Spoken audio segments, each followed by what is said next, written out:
20 seconds. So each speaker gets 7-8 minutes, and then I have rapid round questions, right? Yes.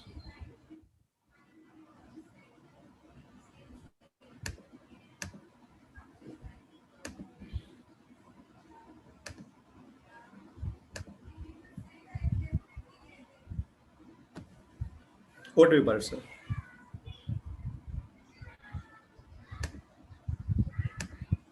Hello and welcome to another episode of In Conversation With. In Conversation With is a part of the CASI New York Knowledge Series, where we invite senior management practitioners from around the world and discuss with them, debate with them, ask them a lot of questions on sustainability and related activities. The entire exercise is dual. One, to reach out to senior practitioners from across the world, create a platform where they can interact with each other, we learn.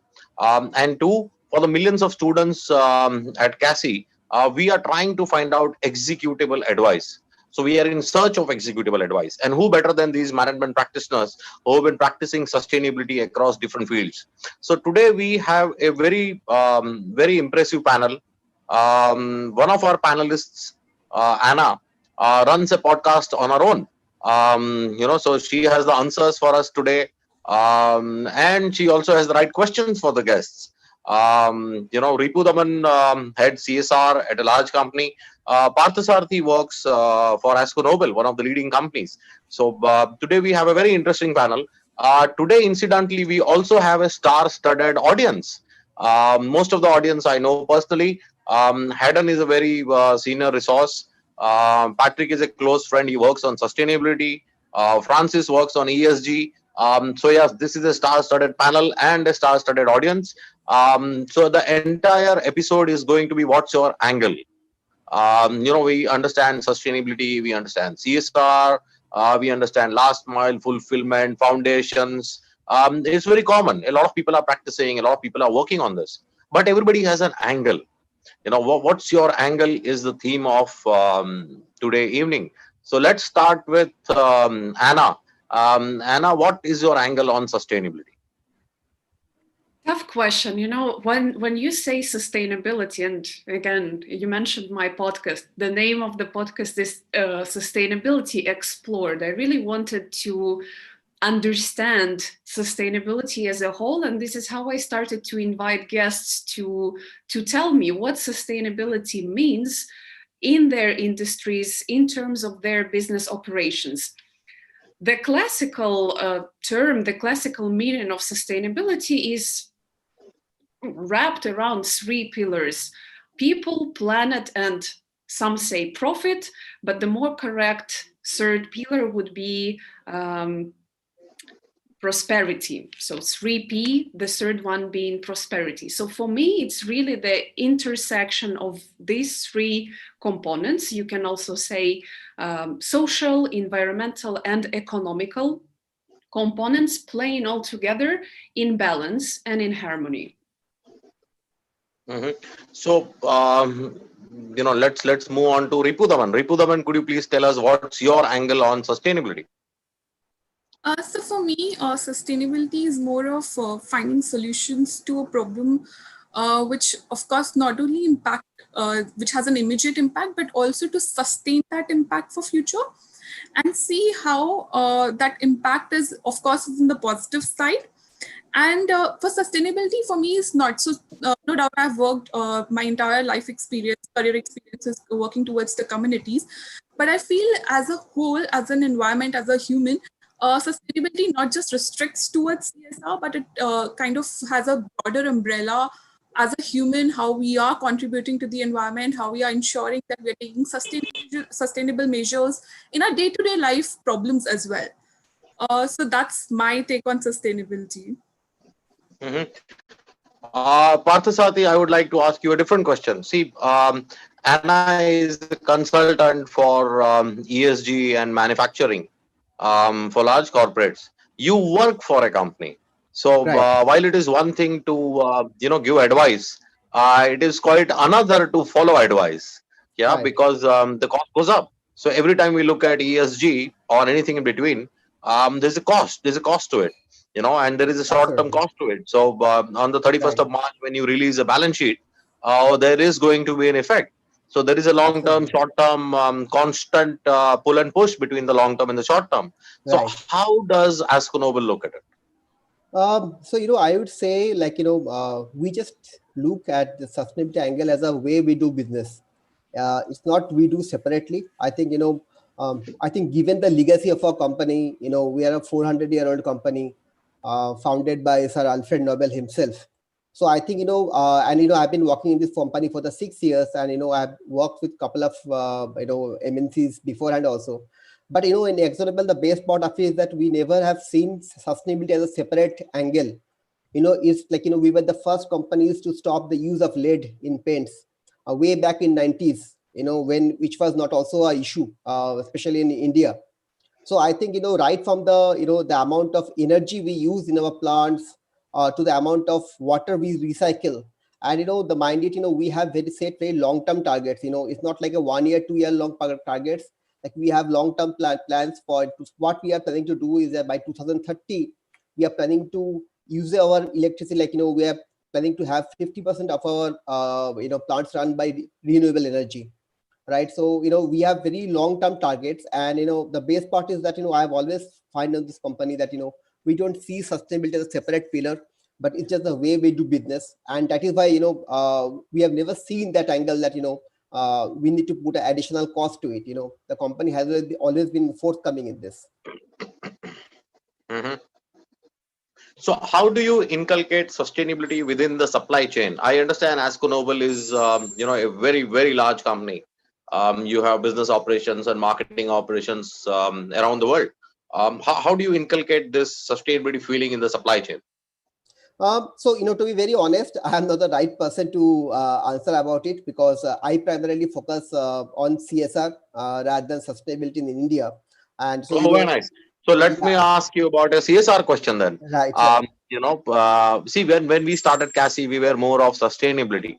But SACI did not sound very nice. So we named the company CASI. right, Yeah. So, originally we were called CSR and Sustainability Institute. Now we are called CASI New York. Because originally we were only selling in New York, mhm, and now we are selling in 52 countries. So right, we call ourselves CASI New York. We have 1 million students in India. We have a pretty large presence in India, and right, in India it is more of CSR. In right, Asia it is more of CSR. right, In Europe and in US it is more of sustainability for us. So right. let me ask you a CSR question. With all these talks about sustainability, ESG reporting, and everything going on, where does CSR fit in, or do you take CSR separately, or does it fit in the ESG culture? What is your take on that? I think, as you rightly pointed out, sustainability is still, more of I see as a Western concept. That especially in the companies who have been present in US, or based out of European companies, sustainability is a separate topic. But in India, I still find still there is a tussle going on between CSI and sustainability. But actually, I see CSI is just a part of the sustainability, and just the way we do the business. So I think in India currently, CSI is still the and the reason for this is that when I went to do a course in Europe, I found out people were really surprised that when I talked about what we do in our company, like we talked about education or community health or livelihood training, they were quite surprised that why a corporate need to do it, and why not the government is doing it, right? So but then I had to tell them that uh, things are very different in India or in Asia. So if we just leave it to the government, so we don't know when we are going to achieve it.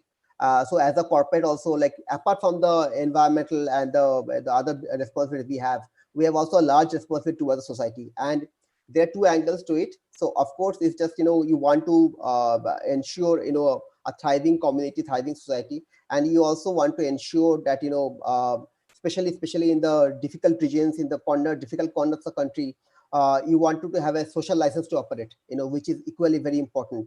I think in the last 5-10 years, many such issues have come to India to haunt corporates, and because probably the right way the social license to operate was not taken, or the CSI was not just started from the scratch, right? So I think it's a very important part of the sustainability, especially in India. Mhm. Okay, I agree to your point partially. Let me give you my opinion on the government, Right. because I've been on many debates globally on why should the government not be doing it, Right. why should the corporates be doing it. So we'll get to that in a bit. Sure. But I still have my question on supply chain sustainability. When let me reframe my question, and maybe Anna or Patrick can answer it. When you approach a company, and when a company board or the CEO is concerned, yeah, let's take a deeper look at sustainability. Are we damaging the environment? Are we not following ESG? Let's take a better look. And in a typical country like India, or even Poland, in Europe, sustainability is pretty new, or even Ukraine, sustainability is pretty new. So not all companies have their act in place. Yeah. So there are companies who are starting today. There are companies who started yesterday, and there are companies who may start tomorrow on taking a deeper look in sustainability. So they typically call a consultant, somebody who knows sustainability, like Anna or our friend Patrick, and they say, okay, look, tell us what we are doing wrong, or tell us what to do. And they typically don't give you an year. They don't give you 12 months to find out what is wrong. They need to know a little, and then you make progress, and then you make progress. And typically things work like that in a corporate. You do not sign $100 million deal on day one. So they say, okay, let's spend $20,000. Let's try and understand where we are going, or where do we need to go, and then we take it one box at a time, and then you move on towards sustainability. Now, this may not happen for a company like Asco Nobel, because you are a multi-billion-dollar company, but for other large companies in other parts of the world, this is how it really works. So what my question is, when a company with a large supply chain approaches you, Anna or Patrick, and when they say, okay, what do we do? How do you start? How do you really start looking at the supply chain and say, okay, this is 1, 2, 3, 4, 7, and this is where we should probably start, or this is the research that needs to be done. So how do you start? It's such a complex question, but it's such a good question. I'm glad it gets asked right here, right now. First, I would like to agree a lot with the previous speaker, my colleague from India.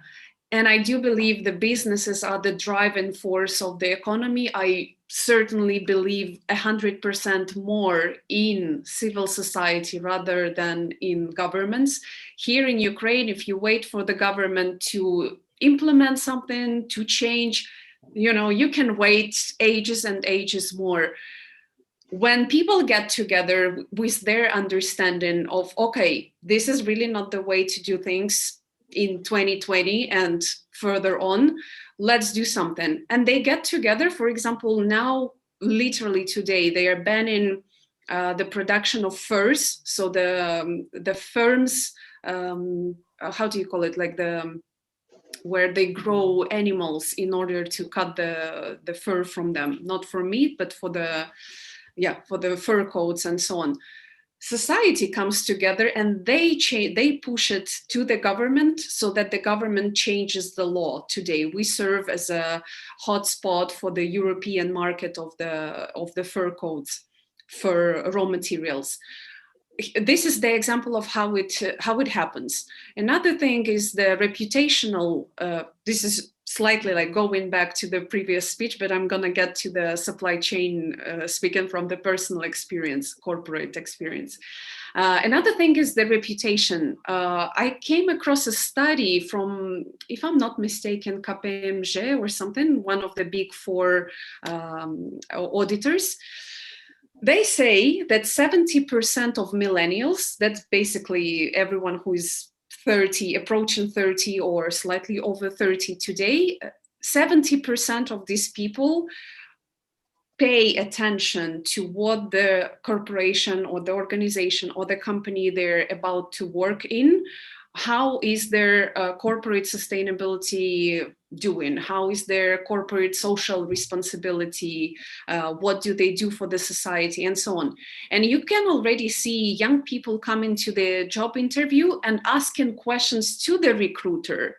while the recruiter is interrogating them, they're like, what do you do as a company? I want to know what you did for the country, for the city, for the society. What are the social kind of benefits that you provide? Not only on the individual level, but on the societal level. Speaking of the supply chains, a super complex question. I started to give you a little bit of my background. I graduated from a French university with a degree on applied environmental science.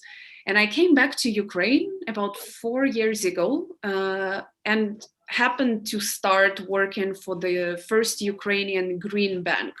Back then, this bank was state-owned, and they wanted to sell part of the shares that belonged to the government of Ukraine on behalf of the Ministry of Finance to the external investor. And this is where the external need comes in.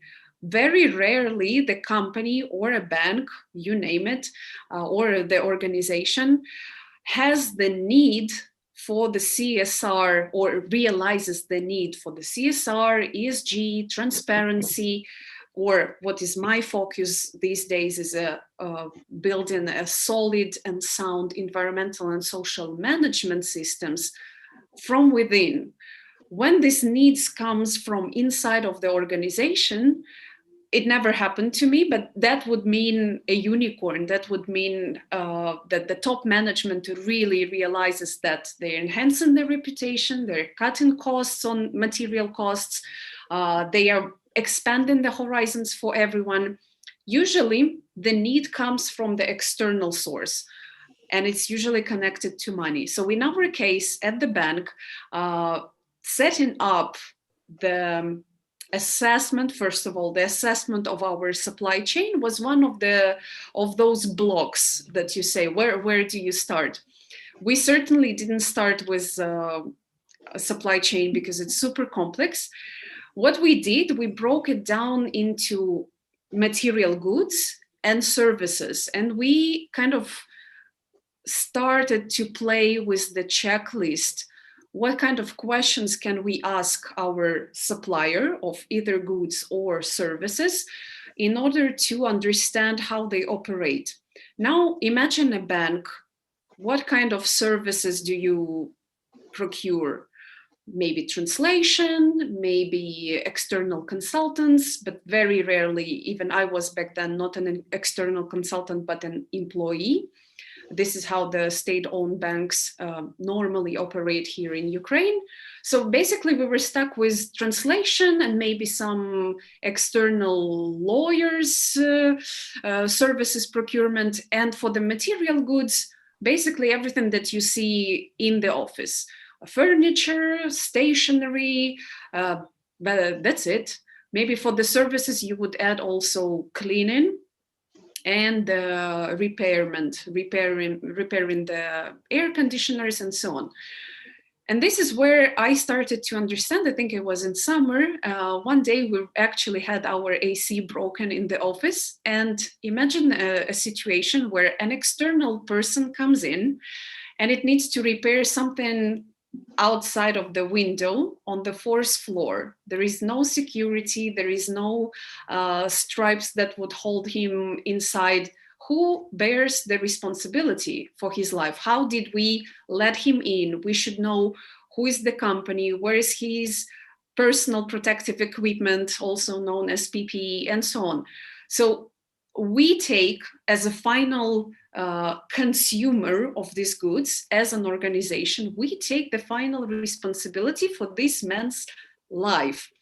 This was so bright and such a crazy example. I watched him with my mouth open.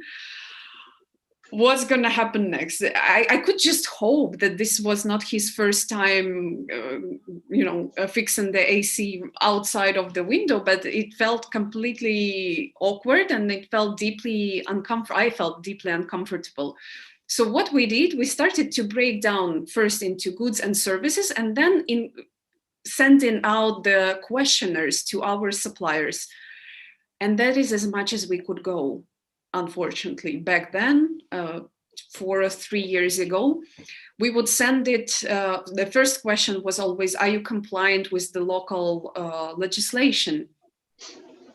They would say yes, because not a single sustainability consultant in the organization would know all the possible tax codes, I don't know, health and safety, labor codes, and so on and so forth. We would ask them questions and simply rely on their goodwill and, you know, on their good word. That was it. But I know that bigger organizations, say you're a construction. This is another example from more current example from my work. We have a construction site. We state in every contract with every subcontractor that they will do everything possible. So they commit to employ local workforce where possible. So the division that we have from IFC, International Finance Corporation, is skilled, semi-skilled, and unskilled. Super skilled professionals are really hard to find, and they're really trained, well educated, and so on. So that company can solve by their own means. But semi-skilled or security or cleaning services, or someone dealing with social issues like HR or social performance manager, we really insist, and we write it in the contracts that you sign hereby that you are committing to take local workforce and also to support local economy where possible, buy the materials, whatever it might be, concrete, sand, bricks, whatever, from the closest possible to the site. And this is how we can help the supply chain locally. This is my 5 cents on it. I know I'm taking too much time and might sound a little bit messy.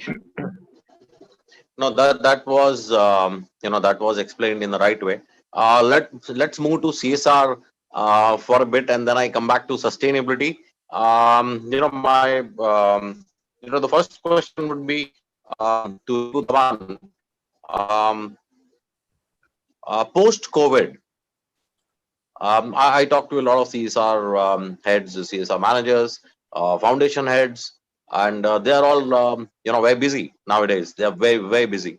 Never have they had so much pressure on the CSR budgets or the CSR people. So I understand that there is life is going to be different post COVID for most CSR heads. Ripudavan, could you tell us what are the top changes that we expect in the entire way CSR is done in this country, or in any country? There's a particular method of doing CSR, and there have been a lot of learnings in this COVID for all of us. So I guess changes are inevitable in the way we do CSR. So what are the top 2-3 changes that you expect? So, for example, from the experience which I had with my NGO partners working with, we also work with Nani Kali, which is the project of KC Mahindra Foundation. The major with this COVID, we actually realized that how the importance of remote education is how it is very important these days, because we can't go on ground, people can't interact with each other, but no doubt the elite schools have followed the practices of giving the tablets to the kids. The people can buy the tablets or can have those kind of infrastructure. But what about the ground level beneficiaries? Where are they going to? How are they going to be supported? There needs to be extra funds which need to come. So, for example, if a project was used to be managed in X amount, but with this overhead expenses of the infrastructure, the technology, the project cost gonna be increased, then how is the NGO partner or the corporate gonna sustain that cost? So, for example, if some corporate has budgeted X amount for that particular project, has not incorporated that cost of infrastructure, additional cost. So I think it has actually asked us to think from a wider lens that what is the future gonna be. We need to keep some buffer for in terms of the budget as well, so that we don't kind of get exhausted and we will not be able to reach to a state where we are not able to sustain that initiative of ours, or an NGO partner is not able to sustain that. So I feel that is one more. And second, of course, the awareness piece, like I'm telling again and again, I talk more about it. I feel that awareness is really, for this COVID also, the healthcare is we like on the ground level. I felt from personal experience was people were not able to get the proper awareness about the disease. People were not aware about what is going to happen, what is not there, what they are supposed to do, what they are not supposed to do. I feel we do a lot of implementation pieces in India. Okay, if there's a need of water, water conservation projects, let's do it. Let's build some wells around it and all. But what about the awareness piece? Where is that awareness piece where we are educating people how to use that resource in a nice way, in a sustainable way? I think for me, the second important point is that we should ensure that every project which has an implementing side should have a 50% or more than 50% of an awareness side as well. No doubt a lot of organizations do it, but there should be a lot more emphasis on that. So that's what I think are the two major things we should take into account. And of course, we're still learning with this new normal. So we'll be coming up with new strategies along with, and I'm sure there are a lot of organizations have already moved from what you say is on ground project monitoring and evaluation to offline project and monitoring and evaluation. That is also very important because we need to trust each other, because we can't go and inspect a lot of projects which requires inspection. You can't go physically and do the inspection. So all these things I think we need to think through while we are actually investing in certain project or while we are building a certain solution to an issue. So these are the points I think is really important post-COVID we need to focus upon. We have had a very interesting speaker, last month. Arpinder is a partner in one of the big four. He's a very close friend, so and a very senior resource at a big four. So he was telling me, there are two things which CSR heads need to take care of. One is, because of COVID, CSR managers are not able to travel. So that there arises a cause of frauds. So, you trust an NGO, there's an NGO partner who says, okay, at ground level, this is happening. 6 months from now, post COVID, you go and visit and nothing has happened. So, these are alarm bells at large corporates, and the big four is working on that. What is your opinion on that? So that's what I said, that we need to figure out a ways for a remote monitoring and evaluations. We need to come up with certain solutions. Maybe the technologically we need to kind of advance CSR. Right now, I felt from my tenure now more into. I don't think so. CSR has been technologically equipped till date. There are a lot of organizations might be using it. A lot of IT firms have their own technologies to do the monitoring and evaluation. A lot of tools are coming up. But now I think it should be a kind of a need. Initially, it was a privilege to have that technology in a CSR, but going forward, there has to be a technology or a proper mechanism where you actually, by sitting at home, can understand what is the project health and ensure that there's no frauds being happening, the inspections are being done on time. So all these interventions need to come up. So you're saying the use of technology will go up now by the CSR division. I feel so. So, Francis, that's a business case for you. I hope you're listening to this, and I hope you have a number, or I can maybe make the introductions. Coming back to you, Parthasarathi, tell us about your opinion. How is life going to change for the CSR people, the CSR heads, the NGOs in post-COVID situation? That there are learning. So what have been the learnings been? I think COVID has changed everything, and there have been like everything, there's a positive side to it and negative side to it. Positive side, definitely the focus on community health have been suddenly been, there's a big push for the community health initiatives of many corporates which were not earlier working before.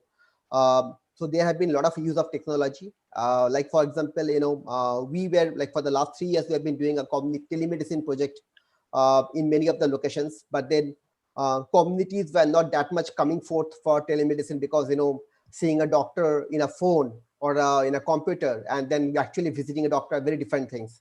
So suddenly, this COVID situation have accelerated it. So people's acceptance to technology has suddenly grown up, and even for health, you can talk about, skill training, you can talk about education, the way children, so nobody would have thought, a child will study on a WhatsApp, but then suddenly it become a reality, I'm talking about many towns and cities of India. But, if I see typically on the negative side, I think there have been also many knee-jerk reaction to this COVID situation, where suddenly corporates have allocated large sum of money for COVID. That would have certainly, a deep impact on the projects they have been doing on other issues like education, skill development, water. And, a country like India, I think every need is an important need. So, the suddenly, I can see, when becoming the real of the, we are coming back to the real life, and, projects are slowly going back. So I see a lot of NGOs suddenly, it's a completely panic mode. The issues that there are many issues happening with FCRA, and with the corporates spending, giving away a lot of money to PM care funds, and, diverting the funds to, COVID situation. So, there is going to be a crisis, and already, see a lot of NGOs already in a panic mode, because, there have been to 30 to 40% cut in most of the corporate funding they used to get. And there are issues now with and, the smaller NGOs are the ones who are going to be the major sufferer, because in FCRA, if a big NGO, mother NGO gets a fund, he can't transfer it to a smaller NGO. And with the CSR money being cut, I think, people are there's going to be a deep impact in the development sector. In other areas apart from community health is one area I see, a lot of focus is coming, a lot of technology is coming. But in other locations, other development areas, be it a sanitation, be it education, be it a skill training, I see, a big challenge coming up in the coming days. Mhm. So tell me, and not from a personal point of view or your company point of view, because the answer would be difficult for you. Tell me from a general point of view, Parthasarathi. A lot of companies have different focuses in CSR. So for some it's education, for some it's health, for some it's something else, and then something else. Um, do you think companies will change their focus areas post COVID? Absolutely. Many, I can already seen many companies suddenly changing their focus, post COVID, because, and, the questions are being asked in the board, even the senior management also saying that, do you think we need to focus more on health rather than other issues? So suddenly, there already, a change. I can see many corporates have already changed the focus areas. And it's a reality. So, but I think, there shouldn't be a sudden knee-jerk reaction. The management should spend some more time to think about it, and suddenly, there can be a reallocation, but suddenly taking a whole new decision, it won't be a very fair thing to do, because a lot of work have happened in the past. Generally CSR projects or development projects takes a long time to make an impact. So generally it's a 4 or 5 year long program. So suddenly if you stop a project after 1 or 2 years, so all the good work you have done in the past will go away. And suddenly the beneficiaries, who have been depending on you, so suddenly they are catch 22 situation. So yeah, that is what I feel. Yeah, that brings an additional question for you. There's a very close friend of mine, Mangesh. He's the CEO for Swadesh Foundation. Right. He's a very, very smart guy. So he always is in disagreement with most CSR heads. He says that the only thing that I do is go to a village, make them sustainable, and my job is not to make them sustainable. My job is to get out of the village once I make them sustainable. So my job is only done when I get out of the village. Till the time I am in the village, my job is not done. So he's necessarily of the opinion that you need to teach people how to fish.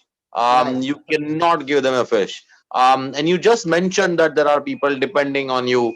And if you get out of the project, then those people, they are filled with anguish or fear or remorse, whichever way it works for them. How do you handle this? What is your opinion? What happens at Asconoble? Yeah, so if I talk about AkzoNobel, the good part is that we are mostly located in the bigger cities. We are not located inside the very rural areas where the community is completely dependent on us. From an AkzoNobel point of view, clearly we focus on our strength. We are being a paint and coating company. We have inbuilt knowledge of paint, so we focus primarily on skill training of youth in paints. So, and we primarily collaborate a lot with other corporates as well as government to ensure the costs are less, and we do on a sustainable model. But apart from Axonable, I would say, like, there are many corporates we are located in the rural areas, and I have explained in my last organization I used to work in Vedanta, and in Vedanta, large amount of community, thousands of villages, are dependent on corporate. And So, with suddenly, Vedanta Foundation or Vedanta the company? I was part of K in India, so which is now part of Vedanta. Okay, okay. In India. So, so basically the biggest operations was also in Barmer, Rajasthan. And I can tell you the entire district was dependent on Vedanta and is still dependent on Vedanta. So, if you typically, to be very honest, I would say, sustainability is still a very fancy word to use and mostly used by academicians. If you really ask me that, do you think that, you can make projects sustainable and get away with it? It's not easy to do it in practice. It's in theory, it sounds good. And especially for a corporate where there are large expectations from the community, from the corporate, it's not an easy job to do. So, so again, I would say, like, it lot depends upon the type of industry you are in, the type of, the type of communities you are dealing with. For a company like Axonable, it's very easy because primarily no community is as such dependent on us. We are primarily present in urban locations. But if I talk about a company like Vedanta, and you could certainly say that, will education be completely, be independent and let the villages be dependent on government? Is not going to happen. It's a very reality check, I would say. Okay. So, what are the focus areas at Axonable again? So, the flagship program is skill development of youth, where, we focus major of the things. Apart from education and community health, education for the children, where we work with the government schools to improve the quality of education. And for community health is primarily telemedicine project, we are focusing on. Oh, very nice. So, I have a question for both the CSR people again, Ripu Daman and Parthasarthi. A very large Indian company has taken special permission to use CSR funds to promote entrepreneurship. Right. It's a very large company, and I have worked with them as an investment banker, a couple of deals. So what is your opinion on whether we can use, whether we should use, or whether we are already using CSR funds to promote entrepreneurship? How does that happen? Ripudaman and Parthasarthi. Should I start? So, entrepreneurship. So, I would say, like, again, I think, livelihood and entrepreneurship is something that, many corporates are already working, but it depends upon, exactly, who is the target group, right? So I think a lot of corporates are already focusing on entrepreneurship of women, especially in the rural locations for, micro enterprises or starting up handicapped, this thing. And they have been, I think, for many, many years, they have been happening. So this is, if you are talking that, but obviously, I think it's been doing a long time, and definitely micro enterprises need support from CSRs or corporates, to take it to the next level, because one of the areas I think they lack is that, promotion of them, handholding of them, and even capacity building of them. I think so definitely, there a lot of attention needs to be made. If you're referring for that, or entrepreneurship for, like, urban locations or specific target groups you're talking to. No, I'm okay either ways. What is your opinion, Ripudaman? You are in a business where you need more and more entrepreneurs. JLL depends on entrepreneurs at a local level, to help you spearhead your sales across thousands of locations. You cannot probably afford to have your own staff across thousands of locations. So you depend on brokers, the broker network, local level entrepreneurs who reach out, and you being an ethical company. And by the way, congratulations on being an ethical company, 13th year in a row. Yeah. So, I'm sure you depend on local level entrepreneurs. So do you encourage entrepreneurship through your CSR funds? So we encourage entrepreneurship, but we don't do market under CSR. We do it as a separate entity. We don't claim it as a CSR fund. We do promote it. We ensure there are vendor partners if they want to come on board, and if they have to have that kind of the training materials or training facilities. So we ensure to give them. but we don't mark it under CSR. So that's why we do it. But like Patisati said, that in terms of the small enterprises which the women are taking care of, or the handicrafts which we are doing to, for the women empowerment. So of course they require at some level the CSR funds. But I think it depends on the project to project, which kind of project you want to fund, which kind of entrepreneurship project or focus area you want to promote. But I think a lot of corporates, even with my previous organization, we were supporting one of the enterprise of a group of females working in a community in Panvel near Mumbai. But that was also not marked as claimed as a CSR project, though we are spending amount, though we are investing in it, but we never used to take benefit of a CSR from that. We're doing it as a general good to the community. Okay. So we will reach out to the audience in the next 4 or 5 minutes. I have a question for Anna, and probably Patrick can add something to that. Or rather, I look forward to having Patrick add something to that. You see, he has the maximum number of questions for me. So I always try to ask him the maximum number of questions in return. I see there is a certain dynamic going on. Yeah, absolutely. And Francis, no problem at all. We are still able to hear you. So if you have a question, please pop it up to me, and I'll probably read it if you write to me. So post COVID, there have been a lot of disruptions in the supply chain. Yeah. Absolutely. We have seen some major disruptions in supply chain of various companies, whether they are manufacturing companies or paint companies or any kind of a company. There is so much of disruption in the entire supply chain, and a lot of businesses have gone for a toss, although they might not want to admit it today. But the results, which they will file on the 31st of March, we will get to understand the supply chain has gone for a toss. And building resilience today in the supply chain is an opportunity. Why? Because if corporates usually don't try to mend something if it is not broken. If it is not broken, don't touch it, let it function, because it's a cost. Yeah. And when I was a CEO, for like 10 years, I used to do the same thing, because you need to protect the bonus of your staff. So every penny counts. So every CEO has this pressure. I was under tremendous pressure for bonuses and dividends from my stakeholder.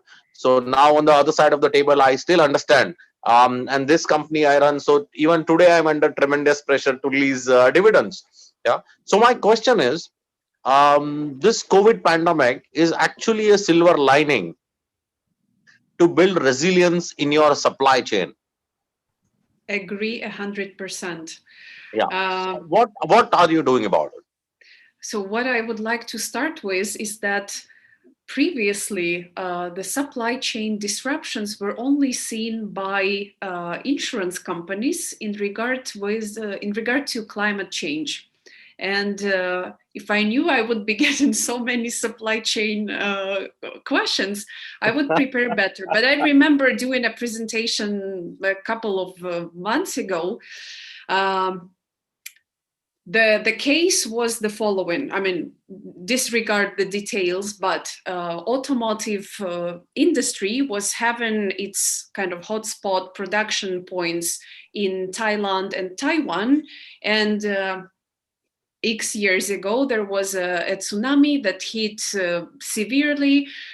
All of those Toyota, Hyundai, and so on and so forth had to completely stop the production of their automobiles, even if details were made in Asia, assembled in, say, Germany. Germany wouldn't get those details, and then the customers in, say, US wouldn't get their cars. Insurance companies saw that and progressively worked against them, working on the buffers given the climate change risks. This year we have COVID-19, and supply chains were disrupted as never ever before. I read yesterday a story on the island belonging to the UK, Tristan da Cunha, the most remote island you can imagine. You can only get there by boat. It would take 18 days from Cape Town in South Africa.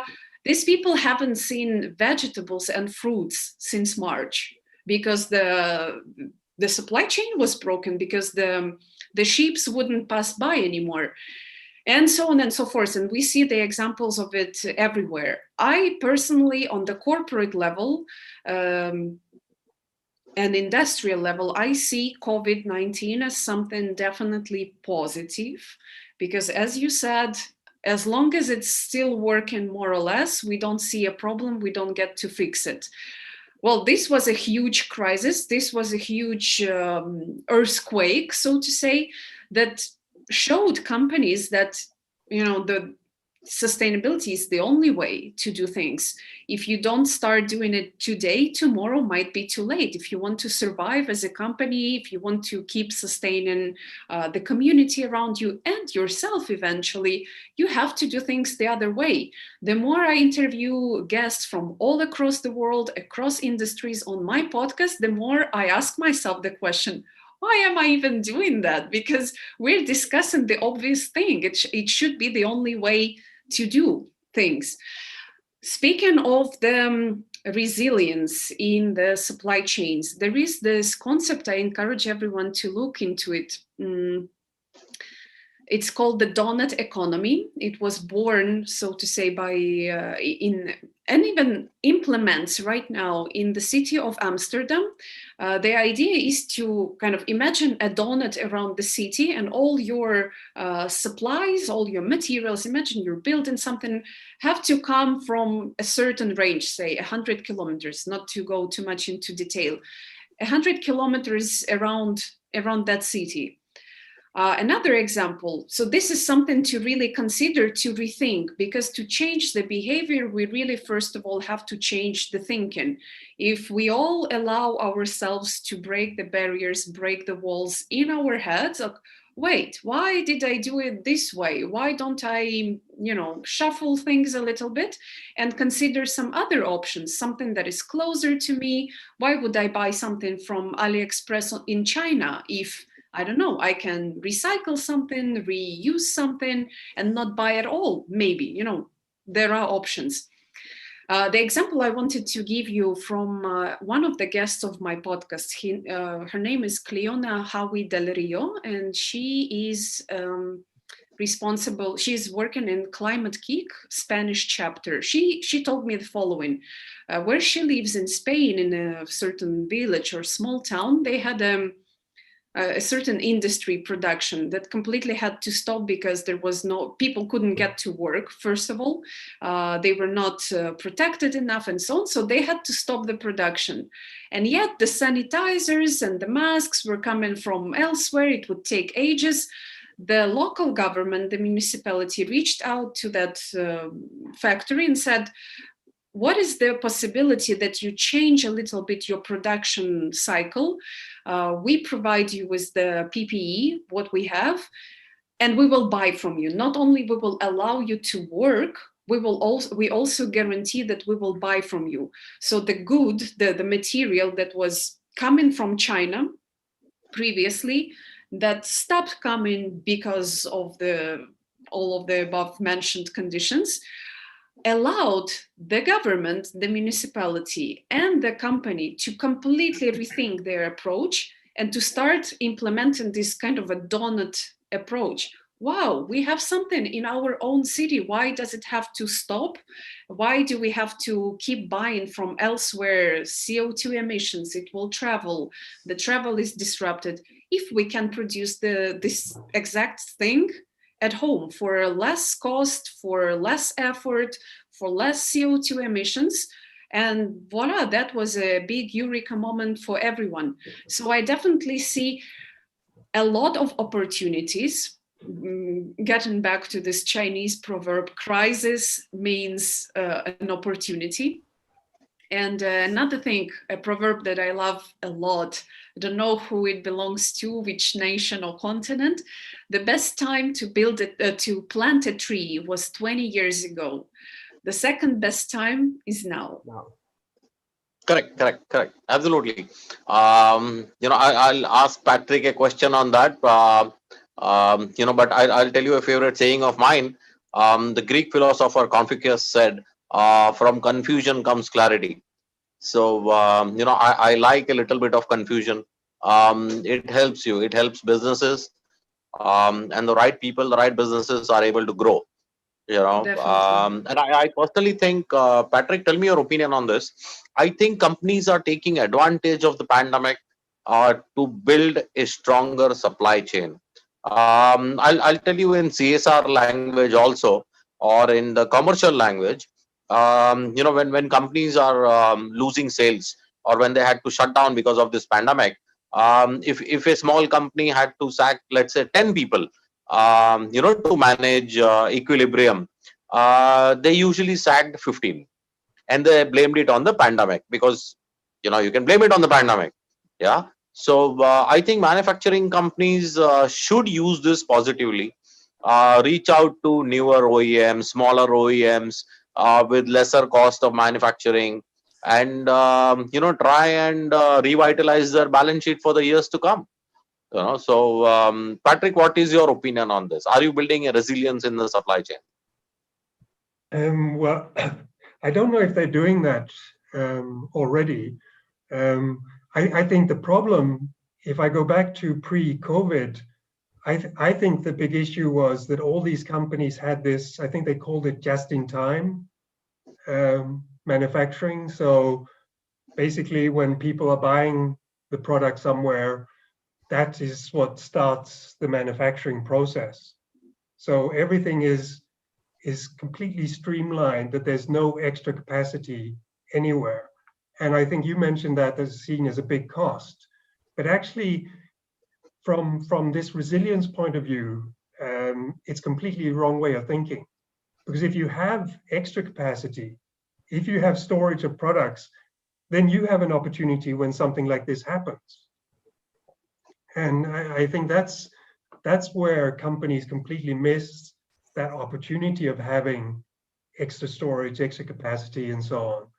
So I don't know if they're starting to think that way. I think they're thinking more in a risk basis, that if something happens, how do we react to it? And I think that's where you see a lot of companies reacting very well, very quickly, being able to get things from other sources or do it in a different way, as I think Anna gave very good examples of that. But are they really, after COVID stops, are they going to go back and say, we want to have extra capacity at an extra cost? Because that extra cost is actually an opportunity in many different situations. I'm not sure that's the change that's going to happen, but I think that's very interesting to see if they do that. Yes, absolutely. That would be very interesting to see, because a lot of people I know, a lot of CEOs and boards are looking at setting up supplementary distribution networks, setting up alternate channels, setting up alternate production houses, smaller production. A lot of things. A lot of people are thinking in a lot of different directions. What other ways could they have been doing business at the same cost to avoid the pandemic, or lessen the effect of the pandemic? Yeah. So there are a lot of thoughts on it. So I thought I will ask you this question. I don't have an answer to it, but my job is to ask the right questions. Yeah. Dr. So, Seth, sorry to just barge in. I like to point out, especially, apart from the supply chain, I think the need of the hour is to be more responsible towards your stakeholders. And I will just give you one example, as part for my industry and for my company, which I just experienced a few months back. Like, especially post-COVID, there are a lot of apprehension among the customers, especially I would say in Asia, where the painting is done by the external painters, not by yourself. You don't paint your own house, rather than in Europe. So, suddenly, so there's a lot of apprehension among the customers that, whether they should allow a person to come into their house, like, because repainting is a major business, again, where a lot of painters are dependent, right? And because we are in the sphere of skill training, we have trained almost 7,000 students in painting. So a lot of alumni, we could say suddenly, they are in a fix, they don't have a job, they don't have employment. So, just to ensure that, we address this gap, we had started a program called Actionable Protect.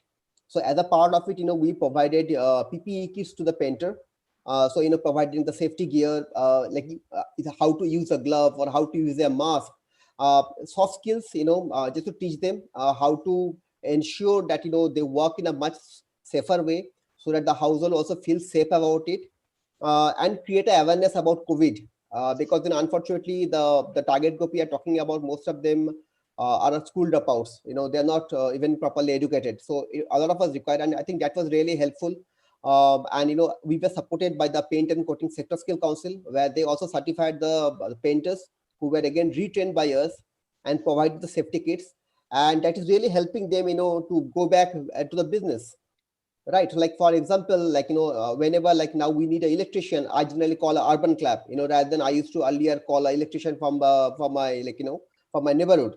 Because I know when the urban club guy come, he will ensure all the safety regulations, he will ensure all the safety things, so that I will feel safe in my house. So I think this definitely, that is also, required as a part of the business.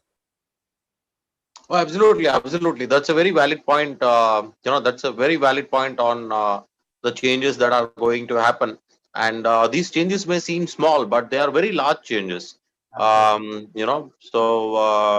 inch of a change now will lead to millions of mile change in the future. So Absolutely. something like that. So yes, you are absolutely right. That's a very valid point. I have a question for Ripudaman.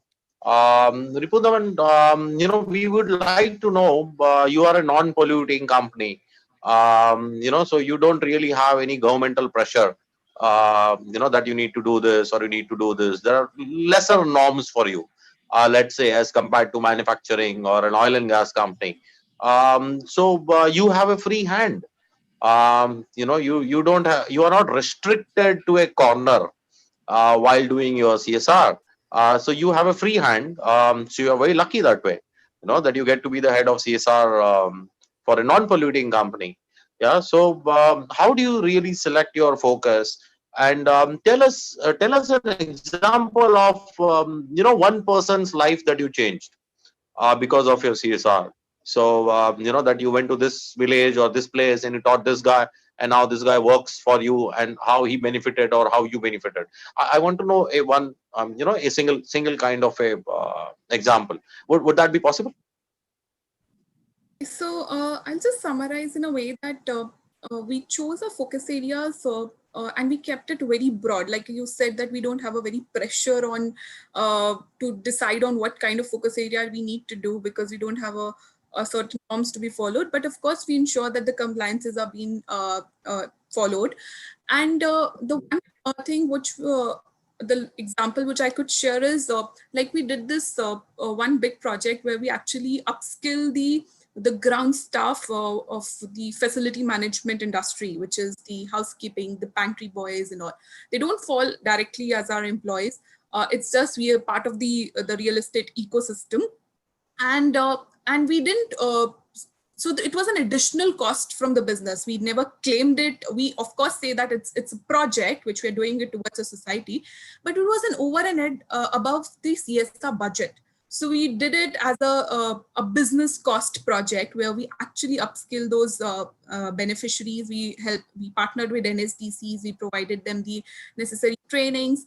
And right now we felt so good about it because they're not bound just to work for us. They can go out, and once they're trained, they have their certificate, they have that NSDC certification with them. So they can go out and apply it in whichever industry they can, or wherever the need is basically. So that way we think that we are actually bringing a difference in their life. We are not just working or we are not just helping that for our own benefit or our own profit. We are just telling them that this is just, we can help you. You choose your path where you want to take this forward, and there'll be no foundation to it. And even for that matter, they're not bounded to the vendors. Wherever they find a better opportunity, they can go. And we have those testimonials that after that certification, when they have actually stepped forward in their career, if I have to say in that way. And they have also promoted it in a way to, so once, for example, there was a testimonial of a person who belongs to a very remote village, and he has come to a city for a work, and then he got this pantry boy job. And when he got this certification, and he actually enrolled himself into multiple agencies where he could get job, And he actually were able to negotiate for his package because of that certification. He has an upper hand to the one who is less experienced and who doesn't have a proper qualification. And when he talks about this, and he talks about this in his village, so a lot of people actually come back and said that we also want to get trained. We also want to look forward for certain opportunity where we can actually, by getting this kind of skill, we can get job and livelihood for ourselves. So that word of mouth actually help a lot of people to get, get self-sustain or get job for themselves. So that's one kind of example. And of course, like I said, our focus areas are very broad. And I mentioned in my previous conversation also with you that we focus on the child welfare, which includes their health as well, their education as well. And then the overall development, if there's something which is required in terms of the skill development. So we ensure that we do it. So that's how we have chosen it. And of course, environment, which is of course the sustainability piece as well. And we ensure that we do our best in terms of our workplaces to ensure that we save energy. And even for the clients, we give them the sustainable measures, so that the carbon emission is less, the paper wastage is less, the plastic, we say no to the plastic. So all these interventions we keep on doing. Oh no, that is exactly what I was looking for. When I talk about CSR, I usually say that you should reach out to the communities you serve.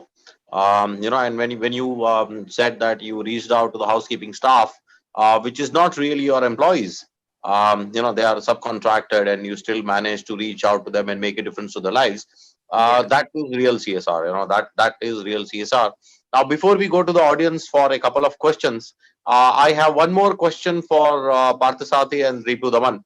A lot of boards, all my friends feel that the profits will go down in the next 2 years globally because of the pandemic. As a result of which, the CSR budgets will also go down in the next 2 years. That's a general feeling. I really hope not, but that is the general feeling among most CEOs.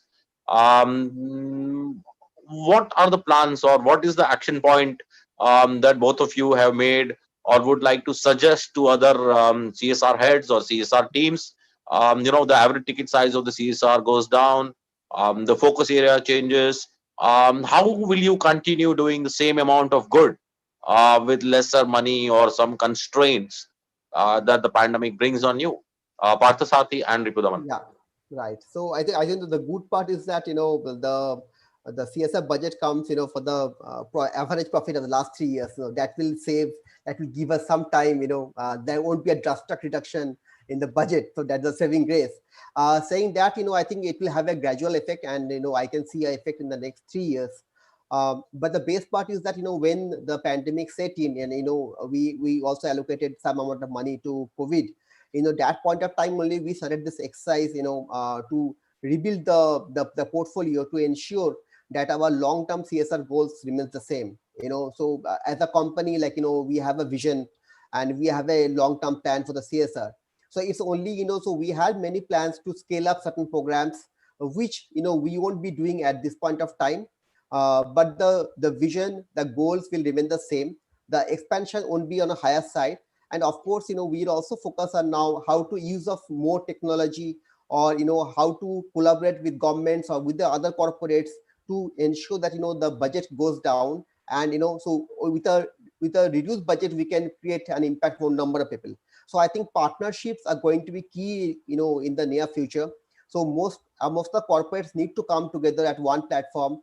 Corporates need to work more with government, so that, there is amalgamation of resources, so that, with lesser money, we can create more impact. And this is, I think, one area we are going to focus in the next 3 years. Yeah, I agree to that. I'll tell you what we are doing from our side. We run the world's largest volunteering platform. So we have 3 million volunteers in India alone. And we have a breakup of that. I'll give you my favorite breakup. I have 2,75,000 tribal students in the Jalgaon belt. And we talk to a lot of foundations and CSR heads. They're saying the maximum cost an NGO pays is to assimilate the students. Right. When your focus is education, then to get 100 students, you spend around 10,000 rupees. and then to train them again, you spend 10,000 rupees. So more than 50% of the cost is to get the students and all. So what we are doing from our side is we are offering our students, the 3 million students, and a million students out of which are first time learners. So they are really at the bottom of the pyramid. We are offering them to large foundations at zero cost. Okay. So large foundations and CSR heads can use our channels Right. to reach out to our students. And since we don't have any cost of assimilation of students, we already have 3 million students. Right. So we are not charging anything to the corporates. So in effect, what happens is we are reducing your cost by 50%. Absolutely. So I that think, is yeah, what yeah, we are doing from our side. right. That's So great. every bit helps. Every bit helps. Absolutely. Absolutely. Yeah. 50% is big. It's a big amount to Absolutely. save. Absolutely. Every paisa counts. Correct. Absolutely. So that brings us to the end of the first seminar of the second season of In Conversation With. Last season we had around 50 speakers. In October, this is the first seminar. We have planned 6 more seminars with 35 speakers from across the world. So that brings us to the end of this seminar. We have 3 minutes to go. Ripu Daman, I wanted your opinion on that last question, and then the audience, please feel free to ask questions. So of course, considering the budget's gonna change, there will be impact. I'm not saying that it'll not be, and it's not just for one organization. It'll be for a lot of organizations who actually used to contribute to this pool and now might not be contributing in the future. But I think it's the important is how we are able to at least sustain the existing initiatives and not just pull out the funds or pull out the projects so that we are not there's a full stoppage to a project. So I think that's the main point where we should focus on, that at least not upskilling, but at least try to maintain a certain systematic approach where we are sustaining that existing project itself. So that's what my point of view is. And till now, like I initially also said, that this is very important. We should keep that buffer, and I think everybody, when they plan their budgets, we keep that buffer to, in case we wanted to upskill a project, there has to be certain amount. In case we wanted to expand the horizon of or the focus area of the project, so there has to be amount. So I think those buffers will actually help in this scenario when the budget's gonna cut down, and every organization should have or use that buffer amount to sustain their existing projects. So that's my point here. No, absolutely well taken. Well taken on that, because you're saying your CSR chain is already resilient. The way Anna and Patrick are trying to build a resilient supply chain. So, we take that point well, that you have a resilient CSR chain, and you will be able to absorb the shocks because you have built a buffer. So, yes, that is true. Hayden, would you like to have a question or a comment, please? We were very excited that you decided to join us. If you have a question, we would be happy. Again, there's been a lot of very interesting and relevant discussion on CSR, and in particular the impact on the supply chain. I just wanted to sort of turn the discussion to the financial sector, because as you know, I'm a career banker and a regulator now, and wanted to get some feedback on the possible impact of the financial sector, the banking industry in particular, in the event that, especially in the current environment, the lending requirements start to focus on sustainability to a large extent, and sort of impose, from a financial perspective, on corporates, certain sustainability requirements, and whether that would serve to further the rate of development of sustainable policies and so on. I just wanted to get the panel's feedback on that. Yeah, absolutely, Hayden. I come from a financial background. I have been a CEO of a bank for many years, and I completely agree with you. It is at a point where it is, we really don't have all the answers. I have a lot of questions for you, Hayden. I really look forward to your participation in the roundtable. Because I have been a banker for 20 years now, and I totally agree with you that there is a lot which depends on the financial sector, right? And on the sustainability side, the financial sector, there is a lot that depends. We probably don't have the answers. Every government is trying in a very different way.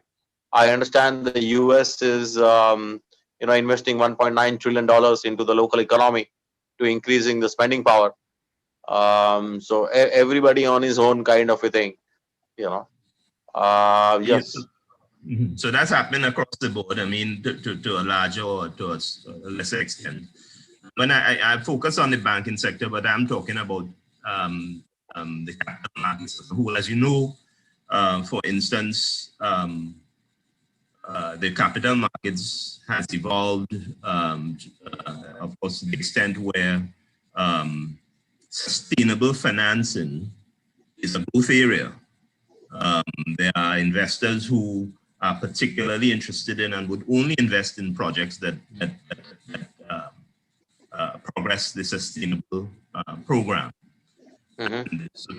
That's that's sort of very encouraging and interesting evolution of the capital markets. So traditional banking has been a little, I would say, a little slower in terms of that evolution. But I would argue that the impact, if sustainability were more central to the whole approach of credit evaluation and project evaluation from a financing perspective, I think that would go a long way in advancing all that we discussed this morning. Can Well, I add absolutely. two words on the financial sectors? I believe this is already happening, at least in Ukraine. If you have an investment project, you are a company, you want to build whatever, say a wind farm or a residential complex. And if you're looking for loans and you're asking for money from the international financial institutions such as European Investment Bank or European EBRD, European Bank on Reconstruction and Development, or PEAC in the US.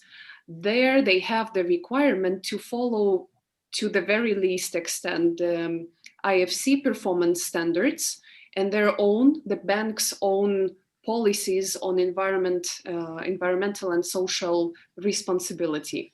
So, for example, from the experience when I was working at the bank and I was developing this environmental and social management system internally to be able, for the bank to be able to assess these various investment projects, we had a Danish company come in to us and say, please help us do it to the best possible environmental and social standards, because the last thing we want to see, reputation here comes into play, is that a Danish company kills birds in Ukraine.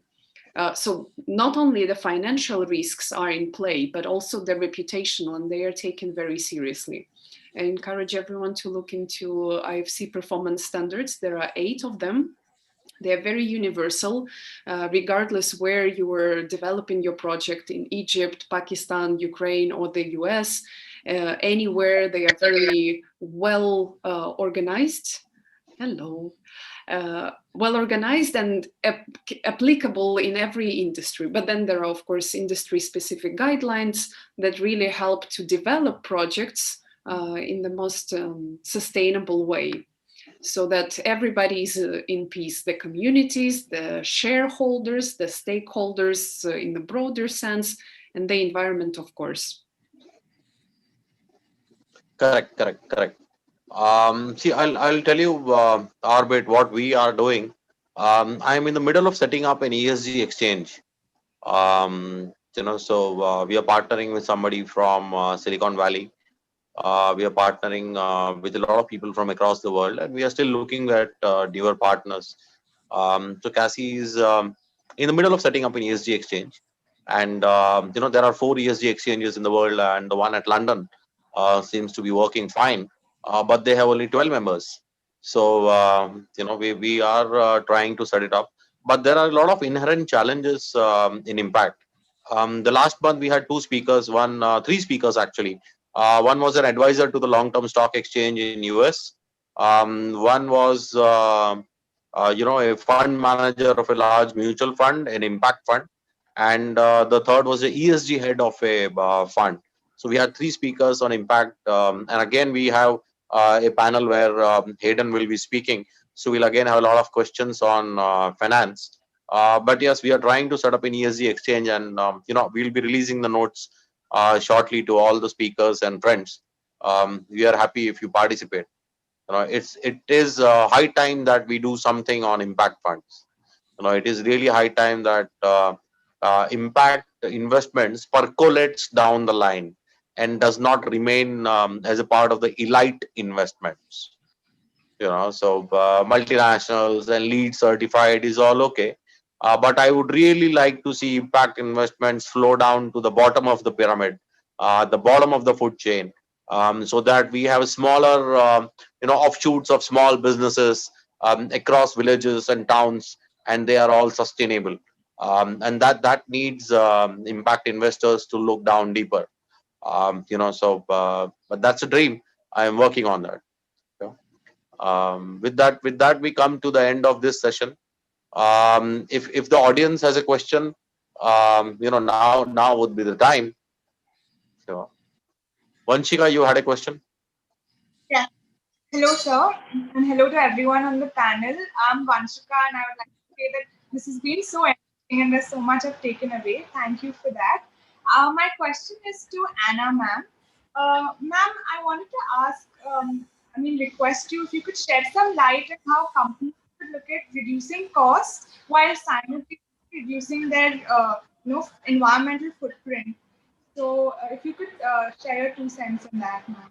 Yeah, sure. The connection is breaking, so I will reply based on what I heard and what I understood in the parts of this question. In my work, I'm building the solid and sound environmental and social management systems. What it means in practical terms. It means that I'm using this above mentioned IFC standards, the standards of the International Finance Corporation, that is one of the 5 branches of the World Bank, that is basically working on bridging the gap between developed countries and developing countries in terms of their development, economic development. Then into play comes International Labour Organization standards, sometimes the World Health Organization standards, and so on. So how does it work and how it can help companies on the long run? What I do, first I come and I assess how company is doing the things at the moment, and then I break it down into 3 categories. The environment, that is broken into 2, inside of the project and outside of the project. Environment inside of the project is basically the good household practices. Where is our water coming from? Do we have all the documents on that? Where our water discharge is going to? Do we have all the documents? If you have the project that is built in the open field, so to say, you have to have the portable toilets. What is the company that is coming to extract the wastewater from there? That's the word. What's going on with waste? There you break it down into household waste, hazardous waste, and so on and so forth. And again, you look into who would be the waste carrier and whether these people have the appropriate license to deal with hazardous waste, for example.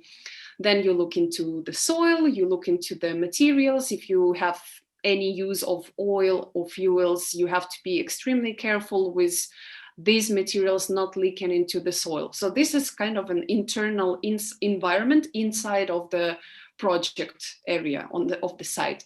Environment externally, so outside of the fence of that project, is, let's look at it broader, biodiversity. If you're building a wind farm, special emphasis on birds and bats, other mammals as well, but less focus. If you're building a road, what kind of maybe crossings of the animals you're crossing with that road while it's being constructed. So that's the environment part. Then you have the community part as well, broken down into two. Workers inside of the project and bigger community outside of the fence of the project. Whether you will have dust, transportation, noise, and so on and so forth, it's in your company's best interest to engage your stakeholders externally as early and as extensively and intensively as possible. Because when people are simply aware and when they feel heard, they feel more relaxed, they feel like they play a part, they feel like they matter, and they are more accepting of any changes in their community. And this is just like one tiny part of what you can do with the community.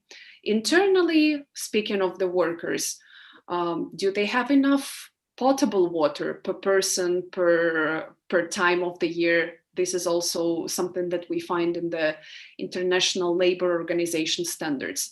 Do they know how to complain? So the grievance mechanism. Do they feel safe and secure? Are they in the possession of their own documents? You know, sometimes it can happen that the employer keeps the passports of the employees, yeah. But this is literally the definition of human trafficking and modern slavery. This should not happen.